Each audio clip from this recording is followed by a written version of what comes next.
to Connections. I'm your host, April Healy. I'm sitting here with my good friend, Jon Cole. He was a former first-year staff member, and now he is on first-year staff. Hi, Jon. How are you? Really good. Good. Well, I'm glad you're here. Thanks for joining us. I love having you on the show. I was wondering if you could tell me a little bit about who you are and how you grew up, like a little bit about your background. Yeah, sure. So I grew up in Virginia, just kind of a sort of a normal Christian family, mostly.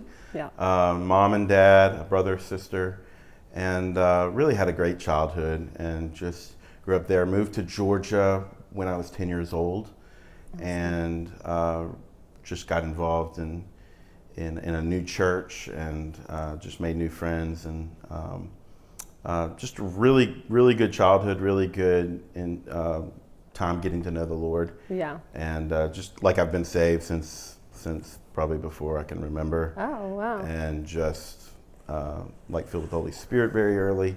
Just Okay.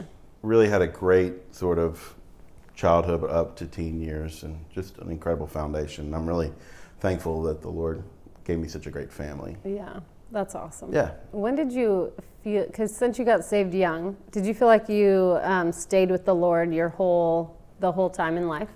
I think I always was connected to the Lord. I never felt disconnected from Him per se, but I felt distance, especially in my late teen years and going into college. There was some real dark times. Okay. But God is so good. He really brought me back to a place, and I got involved in youth ministry in my early 20s and just reconnected with Him in a great way. And so there's been different seasons of my life that have been closer or further away from God. But part of my journey with the Lord has just been sort of a coming home, coming back to His presence type relationship with Him, and now looking to build on that, going forward. That's awesome. Yeah. When do you feel like you really fell in love with the Lord, and where it wasn't ever, hey, I did this when I was a little kid and I got saved, but you really felt like, I'm making a choice to fall in love with the Lord? And what was the thing that deciding factor, or that thing that tipped you? Yeah, I mean, that's an interesting question. I think for me, it's probably multiple times, really. A lot of people say, well, they were saved as a kid, but they didn't really have a relationship with God. I felt relationship with God as a child. Yeah. Felt really close to Him and really connected to Him. But, you grow up and you go through things, and the Holy Spirit, continues to let you have those sort of encounter moments where you come back to Him. Yeah. And, I've had several of those in my life. So early adulthood, coming back to Him in my early 20s, in a way that, hey, I'm actually going to be serious about going after ministry, something I'm really passionate about. And then as recently as coming to Bethel, Atlanta, to the school, I felt just really close to His presence. Wow. In a way that I hadn't felt in a long time. And I think that was a moment where I began really falling in love with the Lord again, and just falling in love with who He is, and through that kind of understanding who I am. Wow, that's awesome. So I know you went through a divorce when you were younger, before you came to school even. Yeah. So can you tell us a little bit about how you emotionally processed through that time? Yeah. How you stayed connected to the Lord, and even how you fell in love with yourself during that time? Yeah, that's been a multi-tiered process for years. So I was married for about 2 years, in my late 20s, early 30s. Okay. And the divorce was something that was super difficult for me, as it is for pretty much everybody who goes through it. We didn't have kids. Yeah. But it was really just kind of coming to terms with rejection. Yeah. I think that's been a multi-tiered process, but it's always been like a return to God's presence that made me feel whole. Processing pain has been a journey for me.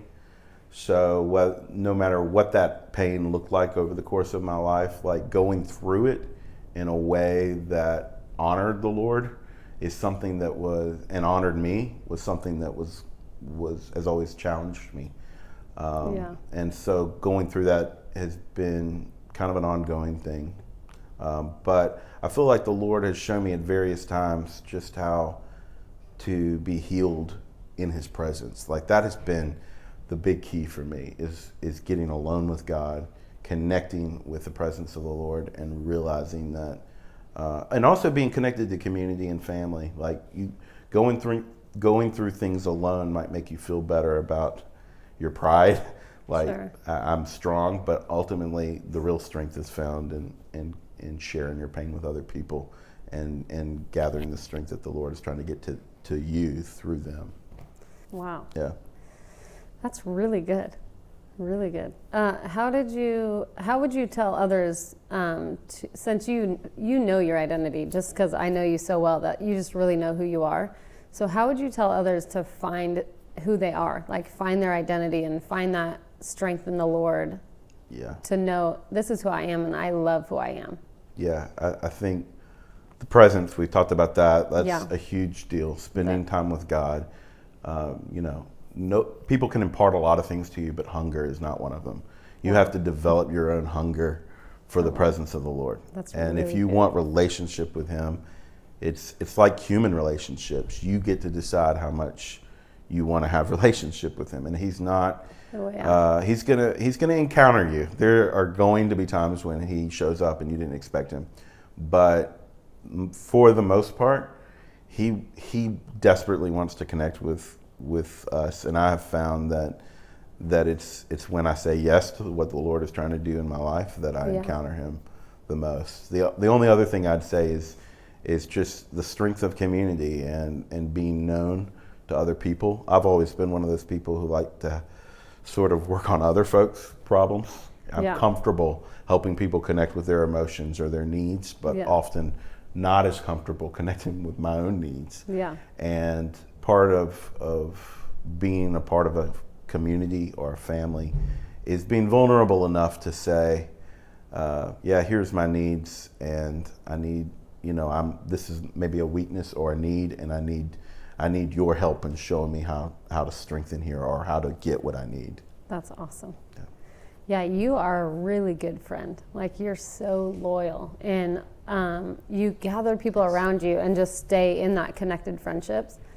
And that's one thing I love about you. And so can you tell us how you do that, and then even how to teach other people how to gather community around them? I think, a big part of friendship is just showing up. I think so many people try to do community in 2018, like at a fast pace, like via text or via email. It just doesn't work. Yeah. Like showing up and being present with friend is really the only way to earn their trust and their loyalty and to actually give them what they need. That's so good. So half the battle really is just showing up and saying, I'm here right now if you want to talk about this. And I think that kind of vulnerability, that kind of offering to the people around you always reaps rewards over time. Maybe in a single moment it won't, but over time, sowing those seeds of connection show up in terms of real friendship. Wow, that's so good. Wow, that's so deep. Thanks, Jon. Yeah. Well, cool. Thank you for coming on the show. Thanks for being with us and telling us all your wisdom. I love hearing about it. It really is such a treasure to me. And thank you guys for joining us. Thanks for listening to Jon. He really does have just the most amazing wisdom. And we just love you, and come back next time.